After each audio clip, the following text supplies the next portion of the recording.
ಕೊನೆಗೆ ಎಲ್ಲಿ ಸಿಕ್ಕಾಕೊಂಡ್ರಿ? ಜಗತ್ತೇ ಭಗವಂತ ಅನ್ನುವಲ್ಲಿಗೆ ಸಿಕ್ಕಾಕೊಂಡ್ರು. ಅದಕ್ಕೆ ಆಚಾರ್ಯರು ಉತ್ತರ ಕೊಡ್ತಾರೆ, ನಹಿ ದುಂದುಭ್ಯಾದಿಭಿರೇವ ತಚ್ಛಬ್ದ, ದುಂದುಭ್ಯಾದಿರೇವ ತಚ್ಛಬ್ದ ನಹಿ. ನೀವು ತಿಳ್ಕೊಂಡ ಹಾಗೆ ದುಂದುಭಿಗೂ ದುಂದುಭಿ ಶಬ್ದಕ್ಕೂ, ಭೇರಿಗೂ ಭೇರಿಯ ಶಬ್ದಕ್ಕೂ, ಶಂಖಕ್ಕೂ ಶಂಖದ ಶಬ್ದಕ್ಕೂ ಅಭೇದ ಅಂತ ಇಲ್ಲ. ಅದು ಒಂದೇ ಅಂತ ಇಲ್ಲ. ಅದೆಲ್ಲ ಒಂದೇ. ಶಂಖವು ಶಂಖದ ಶಬ್ದವೂ ಒಂದೇ, ದುಂದುಭಿ ಅಂದ್ರೆ ಭೇರಿಯೂ ಭೇರಿಯ ಶಬ್ದವೂ ಒಂದೇ, ವೀಣೆಯೂ ವೀಣೆಯ ಶಬ್ದವೂ ಒಂದೇ ಅಂತ ತಲೆಹರಟೆ ಮಾತಾಡ್ಲಿಕ್ಕಿಲ್ಲ. ಅದು ಒಂದೇ ಅಲ್ಲ.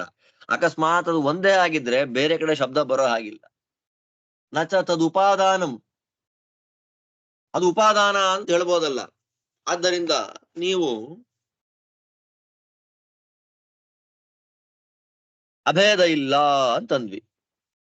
ಶಂಖಕ್ಕೂ ಶಂಖದ ಶಬ್ದಕ್ಕೂ, ಭೇರಿಗೂ ಭೇರಿಯ ಶಬ್ದಕ್ಕೂ, ಅದಾದ್ಮೇಲೆ ವೀಣೆಗೂ ವೀಣೆಯ ಶಬ್ದಕ್ಕೂ ಅಭೇದ ಇಲ್ಲ.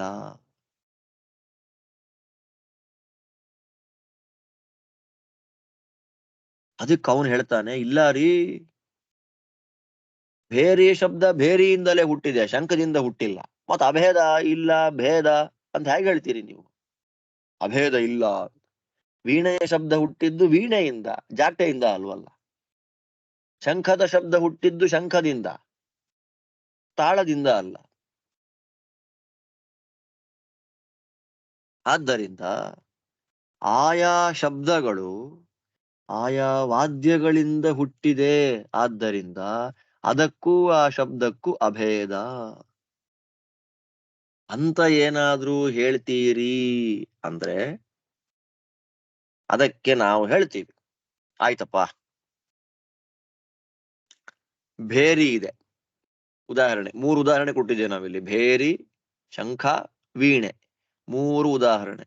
ಸರಿ, ಆ ಭೇರಿಯಿಂದ ಒಂದು ಶಬ್ದ ಬರುತ್ತೆ, ಶಂಖದಿಂದ ಒಂದು ಶಬ್ದ ಬರುತ್ತೆ, ವೀಣೆಯಿಂದ ಒಂದು ಶಬ್ದ ಬರುತ್ತೆ.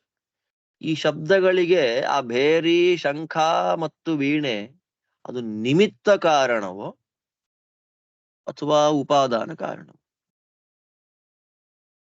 ನಿಮಿತ್ತ ಮತ್ತು ಉಪಾದಾನ ಅಂತ ನಮ್ಮಲ್ಲಿ 2 ಕಾರಣಗಳನ್ನ ಶಾಸ್ತ್ರ ತಿಳಿಸಿಕೊಡುತ್ತೆ. ನಿಮಿತ್ತ ಅಂತಂದ್ರೆ ಮಡಿಕೆಯನ್ನ ಮಾಡುವಾಗ ಕುಂಬಾರ ಇದ್ದಾನೆ, ಅವನು ನಿಮಿತ್ತ ಕಾರಣ. ಮಣ್ಣಿದೆ, ಮಣ್ಣನ್ನ ಉಪಾದಾನ ಕಾರಣ. ಮಣ್ಣೇ ಮಡಿಕೆ ಆದದ್ದು, ಮಣ್ಣನ್ನ ಮಡಿಕೆಯನ್ನ ಮಾಡಿದವನು ಕುಂಬಾರ. ಆದ್ದರಿಂದ ಕುಂಬಾರನನ್ನ ನಿಮಿತ್ತ ಕಾರಣ ಅಂತ ಕರೆಯೋದು, ಮಡಿಕೆಯನ್ನ ಉಪಾದಾನ ಕಾರಣ ಅಂತ ಕರೆಯೋದು. ಹಾಗೆ ಭೇರಿಯಿಂದ ಒಂದು ಶಬ್ದ ಬಂತು, ಶಂಖದಿಂದ ಒಂದು ಶಬ್ದ ಬಂತು, ಹಾಗೆ ವೀಣೆಯಿಂದ ಒಂದು ಶಬ್ದ ಬಂತು. ಈ ಶಬ್ದಗಳಿಗೆ ಆ ಭೇರಿ, ಶಂಖ ಮತ್ತು ವೀಣೆ ನಿಮಿತ್ತ ಕಾರಣವೋ ಉಪಾದಾನ ಕಾರಣವೋ? ನಿಮಿತ್ತ ಕಾರಣ ಅಂತೇನಾದ್ರೂ ಹೇಳಿದ್ರೆ ಎಲ್ಲ ಬಿದ್ದೋಗುತ್ತೆ.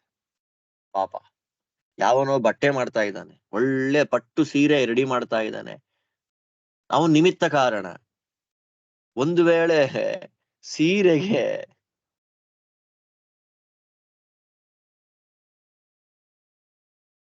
ಸೀರೆಗೆ ಆ ಬಟ್ಟೆ ಮಾಡುವವನು ನಿಮಿತ್ತ ಕಾರಣ. ನಿಮಿತ್ತ ಕಾರಣ ಅಲ್ಲ ಅಂತಂದ್ಬಿಟ್ರೆ, ಉಪಾದಾನ ಕಾರಣ ಅಂತ ಹೇಳಿಬಿಟ್ರೆ, ಬಟ್ಟೆ ಮಾಡೋನೇ ಸೀರೆ ಆಗ್ಬಿಡ್ಬೇಕು. ಸೀರೆಯನ್ನು ಯಾರು ಮಾಡ್ತಾನೆ ಮಿಷಿನ್ ಅಲ್ಲಿ ಹಾಕಿ, ಅವನೇ ಸೀರೆ ಆಗ್ಬಿಡ್ಬೇಕು. ಕುಂಬಾರ ಅಂತನ್ನುವವನು ಮಡಿಕೆಗೆ ಕಾರಣ. ಯಾವ ಕಾರಣ? ನಿಮಿತ್ತ ಕಾರಣ. ಮಡಿಕೆ ಆದ್ರೂ ಕುಂಬಾರ ಅಲ್ಲೇ ಇದ್ದಾನೆ, ಅವನೇ ಮಡಿಕೆ ಆಗಿಲ್ಲ. ಉಪಾದಾನ ಕಾರಣ ಅಂದ್ರೆ ಅವನೇ ಮಡಿಕೆ ಆಗ್ಬಿಡೋದು. ಆದ್ದರಿಂದ ಶಬ್ದಕ್ಕೂ ಮತ್ತು ಭೇರಿ ಮೊದಲಾದ ನಾವು ಹೇಳಿದ 3 ವಾದ್ಯಗಳಿಗೂ ನಿಮಿತ್ತ ಕಾರಣತ್ವ ಇದೆ ಅಂತ ಹೇಳಿಬಿಟ್ರೆ ನಾವೇ ಹೇಳ್ತೀವಿ, ಮಡಿಕೆಗೂ ಕುಂಬಾರನಿಗೂ ಭೇದವೋ ಅಭೇದವೋ ಅಂತ ಯಾರಾದ್ರೂ ಪ್ರಶ್ನೆ ಮಾಡಿದ್ರೆ ಹುಚ್ಚುಚ್ಚಾಗಿ ಮಾತಾಡ್ತಿರಲ್ರಿ ಆಚಾರ್ಯರೇ, ಅಭೇದ ಎಲ್ಲಿದೆ? ಭೇದ ತಾನೆ. ಕುಂಬಾರ ಅಲ್ಲಿದ್ದಾನೆ, ಮಡಿಕೆ ಇಲ್ಲಿದೆ. ಬಟ್ಟೆ ಮಾಡಿದವನು ಇಲ್ಲಿದ್ದಾನೆ, ಸೀರೆ ಅಲ್ಲಿದೆ. ಆದ್ದರಿಂದ ನಿಮಿತ್ತ ಕಾರಣ ಅಂತ ನಾವು ಯಾವುದನ್ನ ಹೇಳ್ತೇವೋ ಅಲ್ಲಿ ಅಭೇದ ಇಲ್ಲ, ಅಲ್ಲಿ ಭೇದ ಕಾಣ್ತಾ ಇದೆ. ಅದಕ್ಕೆ ಅವ್ರಂದ್ರೆ ಇಲ್ಲ ಇಲ್ಲ ನಿಮಿತ್ತ ಕಾರಣ ಅಂತ ಹೇಳ್ಬಿಟ್ರೆ ಭೇದ ಬಂದ್ಬಿಡುತ್ತೆ, ಆದ್ದರಿಂದ ಉಪಾದಾನ ಕಾರಣ ಅಂತ ನಾವು ಹೇಳ್ತೀವಿ. ಅದಕ್ಕೆ ಆಚಾರ್ಯ ಹೇಳ್ತಾರೆ ನಚ ತದುಪಾದಾನಂ, ಉಪಾದಾನ ಕಾರಣ ಅಂತ ಹೇಳಲಿಕ್ಕೆ ಬರೋದಿಲ್ಲ. ಯಾಕೆ ಅಂತಂದ್ರೆ ಉಪಾದಾನ ಕಾರಣ ಅಂತ ಆಗ್ಬಿಟ್ರೆ ಅದು ಅಲ್ಲೇ ಇರ್ಬೇಕು, ಬೇರೆ ಕಡೆ ಬರಬಾರ್ದು. ನೀವು ನಗಾರಿ ಹೊಡೆಯೋದು ಒಂದು ಕಡೆ, ಶಬ್ದ ನಿಮಗೆ ಬರೋದು ಬೇರೆ ಇನ್ನೆಲ್ಲೋ. ನಿಮ್ ಮನೆಯಲ್ಲಿ ಕೂತಿರ್ತೀರಿ, ನಿಮ್ಮ ಮನೆಯಲ್ಲಿ ಕೋಣೆಯಲ್ಲಿ ರೂಮಲ್ಲಿ ಕೂತಿದ್ದೀರಿ, ಅಲ್ಲೆಲ್ಲೋ 1 ಕಿಲೋಮೀಟರ್ ಅಲ್ಲಿ ನಗಾರಿ ಹೊಡಿತಾ ಇದ್ದಾರೆ. ಶಬ್ದ ನಿಮ್ ಮನೆಗೆ ಬರುತ್ತೋ ಇಲ್ವೋ? ನಿಮ್ಮ ಕಿವಿಗೆ ಬೀಳುತ್ತೋ ಇಲ್ವೋ? ಬೀದಿಯಲ್ಲಿ ದೇವರ ಮೆರವಣಿಗೆ ಉತ್ಸವ ಹೋಗ್ತಾ ಇದೆ, ವಾದ್ಯ ಘೋಷಗಳನ್ನ ಮಾಡ್ತಾ ಇದ್ದಾರೆ. ಆ ಶಬ್ದ ನಿಮ್ ಮನೆಗೆ ಬಂದು ಅಯ್ಯೋ ದೇವರ ಉತ್ಸವ ಬರ್ತಾ ಇದೆ ಅಂತ ಬೀದಿಗೆ ಬಂದು ಹಣ್ಣು ಕಾಯಿ ಮಾಡಿಸ್ತಿರೋ ಇಲ್ವೋ? ಆದ್ದರಿಂದ ಉಪಾದಾನ ಕಾರಣ ಅಂತ ಹೇಳಿಬಿಟ್ರೆ ಅದು ಎಲ್ಲಿರುತ್ತೋ ಅಲ್ಲೇ ಇರ್ಬೇಕು ಆ ಪದಾರ್ಥ, ಬೇರೆ ಕಡೆ ಬರಬಾರ್ದು. ಇಲ್ಲಿ ಹಂಗಿಲ್ಲ, ಬೇರೆ ಹೊಡೆದ್ರೆ ಎಲ್ಲೋ ಹೊಡೆದ ಬೇರೆಯ ಶಬ್ದ ಇನ್ನೆಲ್ಲೋ ಕೂತಿರುವಂತ ನಮ್ ಕಿವಿ ಕೇಳುತ್ತೆ, ಎಲ್ಲೋ ಶಂಖನಾದ ಮಾಡಿದ್ರೆ ಇನ್ನೆಲ್ಲೋ ಕೇಳಿಸುತ್ತೆ, ಎಲ್ಲೋ ವೀಣಾವಾದನ ಮಾಡಿಸಿದ್ರೆ ಮತ್ತೆಲ್ಲೋ ಕೇಳುತ್ತೆ. ಆದ್ದರಿಂದ ಉಪಾದಾನ ಕಾರಣ ಅಂದ್ರೆ ಅದರ ಉಪಾದೇಯವಾದ ಒಂದು ಪದಾರ್ಥ, ಅದು ಉಪಾದಾನವನ್ನ ಬಿಟ್ಟು ಬೇರೆ ಕಡೆ ಎಲ್ಲೂ ಇರೋದಿಲ್ಲ. ಆದ್ದರಿಂದ ಉಪಾದಾನ ಕಾರಣ ಅಂತ ಹೇಳಲಿಕ್ಕಾಗೋದಿಲ್ಲ. ಆದ್ದರಿಂದ ಭೇರಿ, ಶಂಖ, ವೀಣೆ ಇವುಗಳಿಂದ ಹೊರಬರುವ ಶಬ್ದಕ್ಕೆ ಭೇರಿ, ಶಂಖ, ವೀಣೆ ಅನ್ನೋದು ನಿಮಿತ್ತ ಕಾರಣವೂ ಅಲ್ಲ, ಉಪಾದಾನ ಕಾರಣವೂ ಅಲ್ಲ. ಮತ್ತಿನ್ನೇನ್ ಹಾಗಾದ್ರೆ? ಶಬ್ದೋ ಹಿ ಸ್ಥಾನಾಂತರಂಗತ್ವ ಪ್ರತಿಶ್ರುತಿತ್ವಂ ಉಪೈತಿ. ನಿಮಿತ್ತ ಕಾರಣ ಅಂತ ಅವ್ರೇನಾದ್ರೂ ಒಪ್ಕೊಂಡ್ಬಿಟ್ರೆ, ಈಗ ಮಾಯಾವಾದಿಗಳು ನಿಮಿತ್ತ ಕಾರಣ ಅಂತ ಏನಾದ್ರೂ ಅವ್ರು ಒಪ್ಕೊಂಡ್ರು ಅಂತಂದ್ರೆ ಅದ್ವೈತ ಹಾನಿ ಆಗ್ಬಿಡುತ್ತೆ, ಅಭೇದ ಹೊರಟೋಯ್ತು. ಈಗ ಹೇಳಿದ್ವಿ ಯಾಕೆ ನಿಮಿತ್ತ ಅಂತಂದ್ರೆ ಮಾಡದವನು ಇದ್ದಾನೆ, ಮಾಡಿದ ಪದಾರ್ಥವೂ ಕೂಡ ಅಲ್ಲೇ ಇದೆ. ಉಪಾದಾನ ಕಾರಣ ಅಂದ್ರೆ ಅಲ್ಲೇ ಇರ್ಬೇಕು, ಬೇರೆ ಕಡೆ ಶಬ್ದ ಬಿಡ್ಬಾರ್ದು. ನಮ್ ಶಬ್ದ ಕಿವಿ ಕೇಳಿಸ್ತಾ ಇದೆ, ಶಬ್ದ ನಮ್ಮ ಕಿವಿಗೆ ಹ್ಯಾಕ್ ಕೇಳಿಸತ್ತೆ ಅಂತಂದ್ರೆ ಅದೊಂದು ಸಿದ್ಧಾಂತ. ಏನದು? ಶಬ್ದ ಕಿವಿ ಕೇಳೋದು ಹೇಗೆ? ಶಬ್ದೋ ಹಿ ಸ್ಥಾನಾಂತರಂಗತ್ವ ಪ್ರತಿಶ್ರುತಿತ್ವಂ ಉಪೈತಿ. ಈಗ ಒಬ್ಬ ದುಂದುಭಿಯನ್ನ ಹೊಡೆದ, ಶಂಖವನ್ನ ಊದಿದ, ವೀಣೆಯನ್ನು ನುಡಿಸಿದ. ನುಡಿಸಿದಾಗ ಅದರಿಂದ ಒಂದು ಶಬ್ದ ಉತ್ಪತ್ತಿ ಆಯ್ತಲ್ಲ, ಅದನ್ನೇ ತರಂಗ ಅಂತ, ವೇವ್ಸ್, ಸೌಂಡ್ ವೇವ್ ಅಂತ ಕರಿತೇವೆ. ವೇವ್ ಥಿಯರಿ ಇದೆ, ವೇವ್ ಥಿಯರಿ ಅಂತ ನಮ್ಮಲ್ಲಿದೆ. ನಾನು ಮಾತಾಡಿದ ಶಬ್ದವೇ ನಿಮ್ ಕಿವಿಗೆ ಬೀಳ್ತಾ ಇಲ್ಲ, ನನ್ನ ತುಟಿಯಿಂದ ಹೊರಗೆ ಬಂದ ಶಬ್ದ ಅದು ವೇವಾ ಕ್ರಿಯೇಟ್ ಆಯ್ತು, ಇನ್ನೊಂದು ಶಬ್ದವನ್ನ ಅದು ಉಂಟು ಮಾಡಿ, ಮತ್ತೊಂದು ಶಬ್ದವನ್ನ ಮಾಡಿ, ಮತ್ತೊಂದು ಶಬ್ದವನ್ನ ಮಾಡಿ ನಿಮ್ಮ ಕಿವಿಗೆ ಬೀಳತ್ತೆ. ಇದನ್ನ ವೀಚಿ ತರಂಗ ನ್ಯಾಯ ಅಂತ ಶಾಸ್ತ್ರದಲ್ಲೇ ಕರೀತಾರೆ. ಹಾಗೆ ನೀವು ತಿಳಿಯಾದ ಒಂದು ಸರೋವರ ಶುದ್ಧವಾಗಿದೆ, ಅದರ ಮಧ್ಯದಲ್ಲಿ ಒಂದು ಕಲ್ಲು ಹಾಕಿಬಿಟ್ರೆ ಅಲೆಗಳು ಬಂದು ಬಂದು ಬಂದು ದಡಕ್ಕೆ ಬೀಳತ್ತೆ. ನೀವು ಕಲ್ಲು ಹಾಕಿದಾಗ ಬಿದ್ದ ಹೊರಟ ಅಲೆಯೇ ತೀರದ ತನಕ ಬಂದು ಬೀಳಲಿಲ್ಲ, ಒಂದು ಅಲೆ ಮತ್ತೊಂದು ಅಲೆಯನ್ನ ಸೃಷ್ಟಿ ಮಾಡಿ, ಇನ್ನೊಂದು ಅಲೆಯನ್ನ ಸೃಷ್ಟಿ ಮಾಡಿ ತೀರಕ್ಕೆ ಬರೋ ತನಕ ಎಷ್ಟು ಅಲೆಗಳನ್ನ, ವೇವ್ಸ್ ಅನ್ನ ಸೃಷ್ಟಿ ಮಾಡಬೇಕೋ ಅಷ್ಟನ್ನ ಮಾಡಿಕೊಂಡು ತೀರಕ್ಕೆ ಬಂದು ಬಡಿತು. ಹಾಗೆ ಶಂಖ, ದುಂದುಭಿ, ವೀಣೆ ಮೊದಲಾದ ವಾದ್ಯಗಳು ಮಾಡಿದ ಶಬ್ದಗಳು ಇನ್ನೊಂದು ಶಬ್ದವನ್ನ ಕ್ರಿಯೇಟ್ ಮಾಡಿ, ಅದು ಮತ್ತೊಂದು, ಅದು ಮತ್ತೊಂದು, ಅದು ಮತ್ತೊಂದನ್ನು ಕ್ರಿಯೇಟ್ ಮಾಡಿ ನಮ್ಮ ಕಿವಿಗೆ ಬೀಳೋದು. ಇದು ಎಲ್ಲರೂ ಒಪ್ಪಿದಂತಹ ಸಿದ್ಧಾಂತ. ಆದ್ದರಿಂದ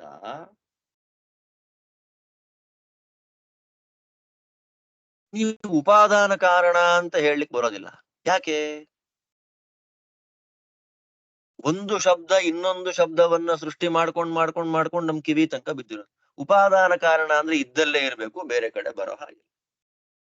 ಆದ್ದರಿಂದ ಅದು ಉಪಾದಾನ ಕಾರಣವಲ್ಲ. ನಿಮಿತ್ತ ಕಾರಣ ಅಂದ್ರೆ ನಿಮ್ಮ ಅಭೇದ ಬಿದ್ದೋಯ್ತು. ಉಪಾದಾನ ಕಾರಣ ಅಂದ್ರೆ ಅದಲ್ಲೇ ಬಿದ್ದಿರ್ಬೇಕು. ಆದ್ದರಿಂದ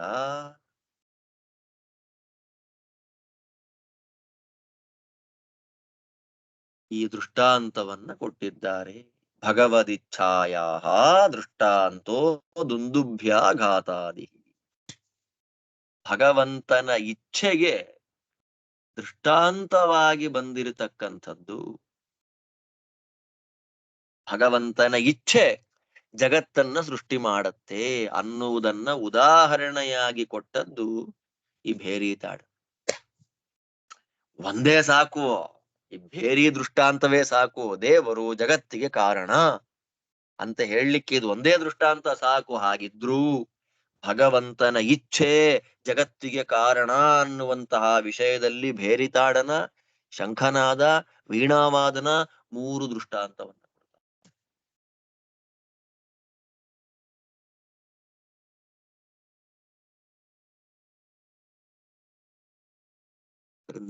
ನಾವು ಶಾಸ್ತ್ರದಲ್ಲಿ ನಿಮಿತ್ತ ಕಾರಣತ್ವವನ್ನ ಏನು ಒಪ್ತಾ ಇದ್ದೇವೆ ಹೇಳಬೇಕು. ನೀವು ನಿಮಿತ್ತ ಕಾರಣ ಅಂತ ಹೇಳ್ಬಿಟ್ರೆ ಅಭೇದ ಬಿದ್ದು ಹೋಯ್ತು. ಯಾಕೆ? ಪದಾರ್ಥವೂ ಇದೆ, ಮತ್ತೆ ವ್ಯಕ್ತಿಯೂ ಕಾಣ್ತಾ ಇದ್ದ. ಉಪಾದಾನ ಕಾರಣ ಅಂತ ಹೇಳಿಬಿಟ್ರೆ ಅದು ಅಲ್ಲೇ ಇದ್ದಲ್ಲೇ ಬಿದ್ದಿರ್ಬೇಕು, ಶಬ್ದ ಬೇರೆ ಕಡೆ ಮಾಡಬಾರ್ದು. ಶಬ್ದ ಬೇರೆ ಕಡೆ ಬಂದು ಬೀಳ್ತಾ ಇದೆ. ಆದ್ರೆ ಶಬ್ದ ಯಾವುದರ ಅಧೀನ? ಶಬ್ದ ಹುಟ್ಟಿದ್ದು ಯಾವುದರಿಂದ? ಭೇರಿಯಿಂದ. ಶಬ್ದ ಯಾವುದರ ಅಧೀನ? ಭೇರಿಯ ಅಧೀನ. ಶಂಖ ಊದಿದಾಗ ಶಂಖನಾದದ ಸೃಷ್ಟಿ ಯಾವುದರಿಂದ? ಶಂಖದಿಂದ. ಶಂಖನಾದ ಯಾವುದರ ಅಧೀನ? ಶಂಖದ ಅಧೀನ. ವೀಣಾವಾದನ ಮಾಡಿದಾಗ ಬಂದ ಶಬ್ದ ಎಲ್ಲಿಂದ ಹುಟ್ಟಿದ್ದು? ವೀಣೆಯ ತಂತಿಗಳಿಂದ ಹುಟ್ಟಿದ್ದು. ಆ ನಾದ ಯಾವುದರ ಅಧೀನ? ವೀಣೆಯ ಅಧೀನ. ಹಾಗೆ ಜಗತ್ತು, ಬ್ರಹ್ಮಾದಿಗಳು ಭಗವಂತನಿಂದ ಹುಟ್ಟಿದ್ದಾರೆ, ಭಗವಂತನ ಅಧೀನರಾಗಿದ್ದಾರೆ. ನಹಿ ದುಂದುಭಿಂ ಪಶ್ಯನ್ ಪುರುಷಃ ದುಂದುಭ್ಯಾಘಾತೆ ಮುರಜ ಶಬ್ದೋಯಮಿತಿ ಗೃಹಾತಿ. ಈಗ ಒಬ್ಬ ನಗಾರಿ ಹೊಡಿತಾ ಇದ್ದಾನೆ, ಭೇರಿ ಹೊಡಿತಾ ಇರೋದನ್ನ ನೋಡಿ ಆ ಶಬ್ದವನ್ನ ಕೇಳಿಸ್ಕೊಂಡು ಕೂಡ ಅದು ತಾಳೆ ಬಡಿತಾ ಇದ್ದಾರೆ ಅಂತ ಯಾರು ಹೇಳಲ್ಲ.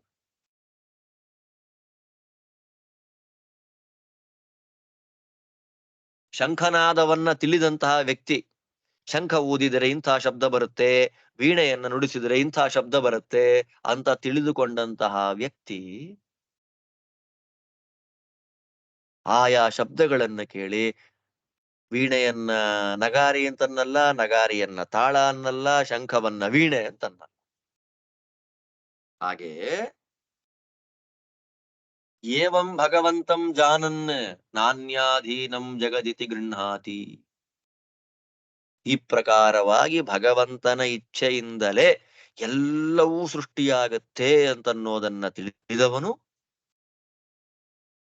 ಭಗವಂತನನ್ನ ಬಿಟ್ಟು ಬೇರೆಯವರಾದಂತಹ ಬ್ರಹ್ಮಾದಿ ದೇವತೆಗಳಿಂದ ಜಗತ್ತು ಸೃಷ್ಟಿಯಾಗತ್ತೆ, ಆ ಜಗತ್ತು ಅವರ ವಶದಲ್ಲಿದೆ ಅಂತ ತಿಳ್ಕೊಳ್ಳೋದಿಲ್ಲ. ಮತ್ತೆ ಕಿಂತು ಭಗವದಿಚ್ಛಾಧೀನಮಿತಿ ಜಾನಾತಿ, ಭಗವಂತನ ಇಚ್ಛೆ ಅಧೀನದಲ್ಲಿದೆ. ಈ ಜಗತ್ತು ಸೃಷ್ಟಿಯಾದದ್ದು ಭಗವಂತನಿಂದ, ಸೃಷ್ಟಿಯಾದ ಜಗತ್ತು ಇರುವಂತದ್ದು ಭಗವಂತನ ಅಧೀನದಲ್ಲಿ ಎಂಬುದಾಗಿ ಅತ್ಯಂತ ಸ್ಪಷ್ಟವಾಗಿ ತಿಳಿಸಿಕೊಡ್ತಾ ಇದೆ. ಆದ್ದರಿಂದ ಜಗತ್ತು ಸೃಷ್ಟಿಯಾಗುವಂಥದ್ದು ಭಗವಂತನಿಂದ, ಸೃಷ್ಟವಾದ ಜಗತ್ತು ಇರುವುದು ಭಗವಂತನ ಅಧೀನದಲ್ಲಿ. ಆದ್ದರಿಂದ ಭಗವಂತ ಜಗತ್ತಿಗೆ ನಿಮಿತ್ತ ಕಾರಣನಾಗಿ ತಾನು ಸೃಷ್ಟಿ ಮಾಡಿದ ಮಡಿಕೆ ತನ್ನ ಅಧೀನದಲ್ಲಿ ಇಟ್ಕೊಂತಾನೆ ಕುಂಬಾರ. ತಾನು ಸೃಷ್ಟಿ ಮಾಡಿದ ವಸ್ತ್ರವನ್ನ ತನ್ನ ಅಧೀನದಲ್ಲಿ ಇಟ್ಟುಕೊಳ್ತಾನೆ ಬಟ್ಟೆ ಮಾಡುವವನು ನೇಕಾರ.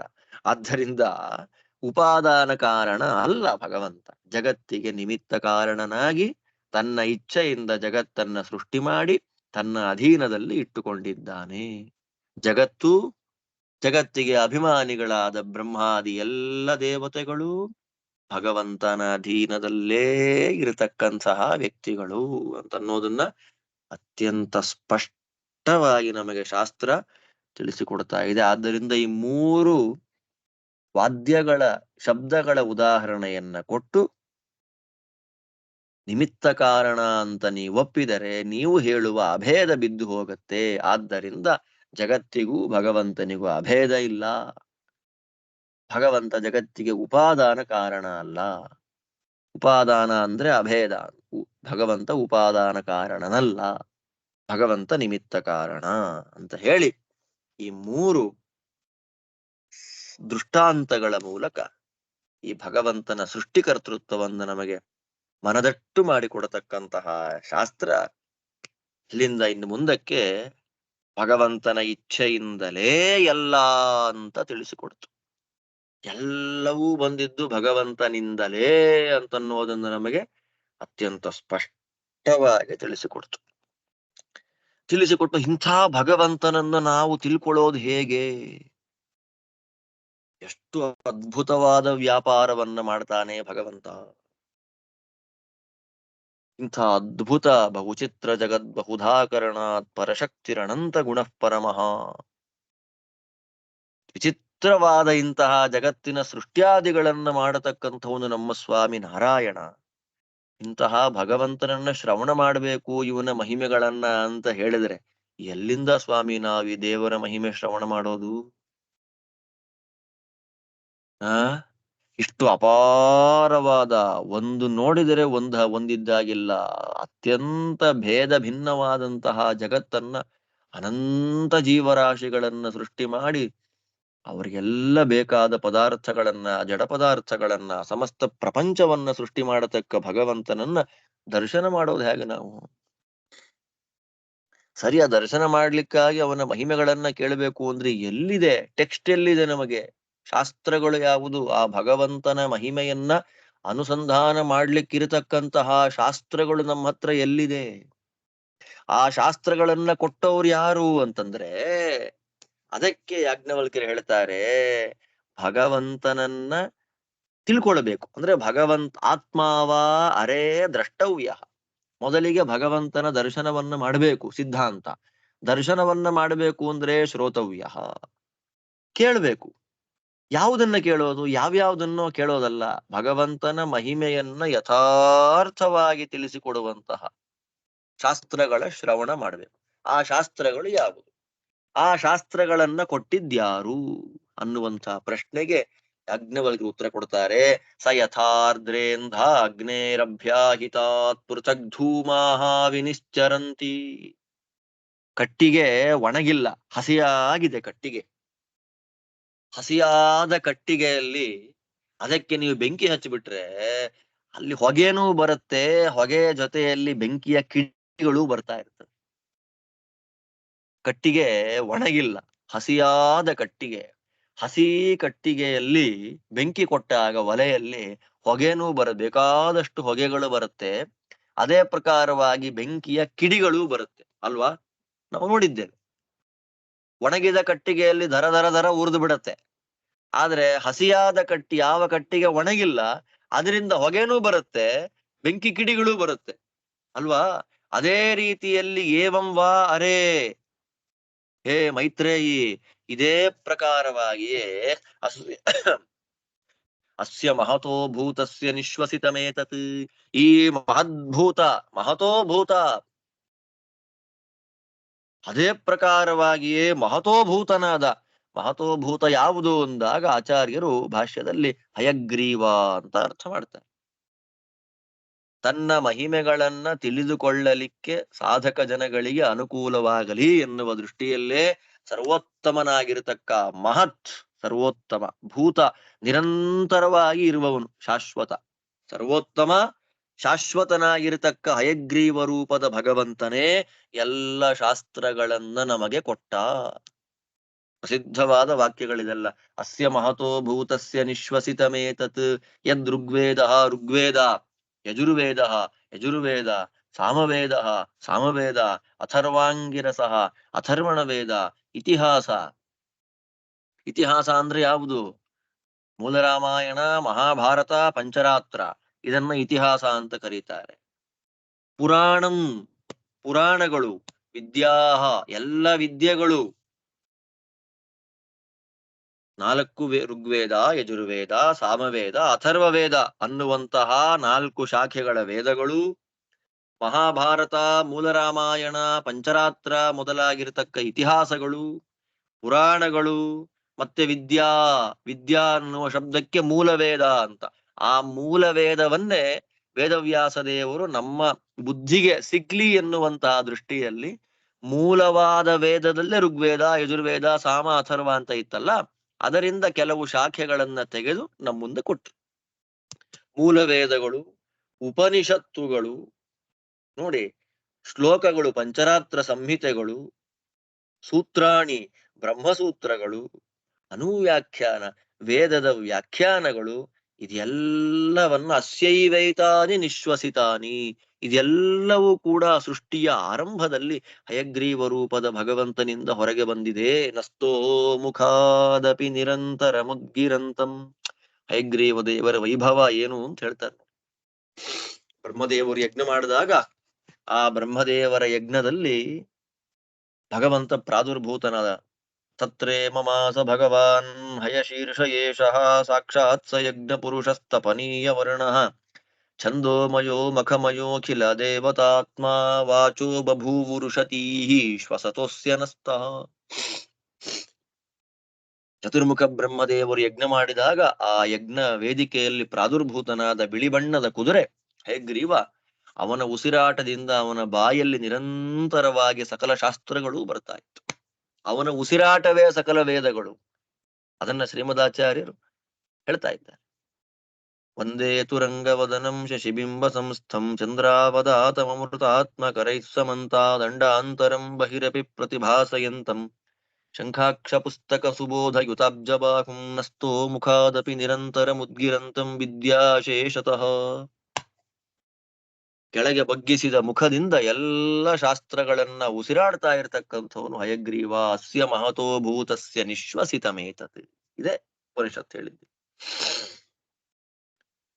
ಎಲ್ಲ ಹೇಗೆ ಒಣಗಿದ ಹಸಿಯಾದ ಕಟ್ಟಿಗೆ, ಒಣಗದೇ ಇರುವ ಕಟ್ಟಿಗೆಗೆ ಬೆಂಕಿ ಕೊಟ್ಟಾಗ ಹೊಗೆ ಮತ್ತು ನಾನಾ ಪ್ರಕಾರವಾದ ಬೆಂಕಿಯ ಕಿಡಿಗಳು ಬರುವಂತೆ ಆದಿಸೃಷ್ಟಿಯಲ್ಲಿ ಮಹತೋಭೂತನಾಮಕನಾದ, ಮಹತ್ ಅಂದ್ರೆ ಸರ್ವೋತ್ತಮ, ಭೂತ ಅಂದ್ರೆ ಯಾವಾಗಲೂ ಎವರ್ ಎಕ್ಸಿಸ್ಟ್ ನಾರಾಯಣ, ಅಂತಹ ಶಾಶ್ವತನಾದ ಹಯಗ್ರೀವ ರೂಪದ ಭಗವಂತನಿಂದ ಋಗ್ವೇದ, ಯಜುರ್ವೇದ, ಸಾಮವೇದ, ಅಥರ್ವಣ ವೇದಗಳು, ಮೂಲವೇದ, ಮಹಾಭಾರತ, ಮೂಲ ರಾಮಾಯಣ, ಪಂಚರಾತ್ರ ಸಂಹಿತೆ, ಪಂಚರಾತ್ರದ ಬೇಕಾದಷ್ಟು ಸಂಹಿತೆಗಳು, ಪುರಾಣಗಳು, ಉಪನಿಷತ್ತುಗಳು, ಬ್ರಹ್ಮಸೂತ್ರಗಳು, ವೇದಕ್ಕೆ ಸಂಬಂಧಪಟ್ಟ ಬೇಕಾದಷ್ಟು ವ್ಯಾಖ್ಯಾನಗಳು, ಅಂದ್ರೆ ದೇವರ ಮಹಿಮೆಯನ್ನ ತಿಳಿಸಿಕೊಡುವಂತಹ ಎಲ್ಲ ಶಾಸ್ತ್ರಗಳು. ಶ್ರವಣ ಮಾಡಬೇಕು ಅಂತ ಹೇಳಿದ್ರಲ್ಲ, ಆತ್ಮಾವ ಅರೇ ದ್ರಷ್ಟವ್ಯ ಅಂತ ಹೇಳಿ ಭಗವಂತನ ದರ್ಶನ ಮಾಡ್ಲಿಕ್ಕೆ ಪ್ರಧಾನವಾದ ಶ್ರವಣ ಒಂದು ಸಾಧನ ಅಂದ್ರಲ್ಲ, ಆ ಶ್ರವಣಕ್ಕೆ ಬೇಕಾದ ಸಬ್ಜೆಕ್ಟ್ಸ್ ಅನ್ನ ಭಗವಂತ ಕೊಟ್ಟ. ಅದನ್ನ ಭಗವಂತ ಅನಾಯಾಸವಾಗಿ ಸೃಷ್ಟಿಯನ್ನ ಮಾಡಿದ್ದಾನೆ. ಆ ಶಾಸ್ತ್ರಗಳಲ್ಲಿ ಏನ್ ಹೇಳ್ತಾ ಇದ್ದಾರೆ? ಎಲ್ಲಕ್ಕೂ ಆಶ್ರಯ ಭಗವಂತ ಅಂತ ನಿರೂಪಣೆ ಮಾಡ್ತಾರೆ. ಈ ಶಾಸ್ತ್ರಗಳನ್ನ ಭಗವಂತ ಕೊಟ್ಟ ಅಂತ ಹೇಳಿದ್ರು. ಈ ಶಾಸ್ತ್ರಗಳಲ್ಲಿ ಸುಮ್ನೆ ಸಾರಾಂಶ ಏನ್ ಹೇಳ್ತಾ ಇದ್ದಾರೆ ಅಂತಂದ್ರೆ, ಆ ಎಲ್ಲ ಶಾಸ್ತ್ರಗಳಲ್ಲಿ ಒಟ್ಟು ತಾತ್ಪರ್ಯ ಭಗವಂತ ಜಗತ್ತಿಗೆ ಆಶ್ರಯ, ಜಗದಾಶ್ರಯನಾಗಿ ನಿಂತಿರ್ತಕ್ಕಂಥವನು ಭಗವಂತ. ಅದನ್ನ ಇನ್ನು ಮುಂದಿನ ಭಾಗದಲ್ಲಿ ಉಪನಿಷತ್ತು ನಿರೂಪಣೆ ಮಾಡಿಕೊಡ್ತಾ ಇದೆ. ಆ ಭಾಗವನ್ನ ನಾನು ನಾಳೆ ರಾತ್ರಿ ಮಂತ್ರಾಲಯಕ್ಕೆ ಹೊರಡಬೇಕು. ನಾಡದಿಂದ ಉಪನ್ಯಾಸ ನನಗೆ ಮಂತ್ರಾಲಯದಲ್ಲಿದೆ ಒಂದು ವಾರ. ಆದ್ದರಿಂದ ನಾಳೆ ರಾತ್ರಿ ನಾನು ಬೇಗ ಹೊರಡಬೇಕು. ಆದ್ದರಿಂದ ನಾಳೆ ರಾತ್ರಿ ಪಾಠ ಇರೋದಿಲ್ಲ. ಹಯಗ್ರೀವ ದೇವರು ಉಪದೇಶ ಮಾಡಿದ ವಿದ್ಯೆಯಲ್ಲಿ ಏನು ಶಾಸ್ತ್ರ ಇದೆ, ಭಗವಂತ ಸರ್ವಾಶ್ರಯ ಅಂತ ತಿಳಿಸಿಕೊಡ್ತಾ ಇದ್ದಾರೆ. ಆ ಭಾಗವನ್ನು ಮತ್ತೆ ನೆಕ್ಸ್ಟ್ ಮಂಡೇ ನಾವು ಮುಂದಿನ ಪಾಠದಲ್ಲಿ ಅನುಸಂಧಾನ ಮಾಡೋಣ ಅಂತ ಹೇಳ್ತಾ ಇವತ್ತಿನ ಪಾಠವನ್ನು ಇಲ್ಲಿ ಮುಗಿಸ್ತಾ ಇದ್ದೇನೆ. ಎಲ್ಲರಿಗೂ ಭಗವಂತ ಒಳ್ಳೆಯದು ಮಾಡಲಿ. ಶ್ರೀಕೃಷ್ಣ ಅರ್ಪಣ.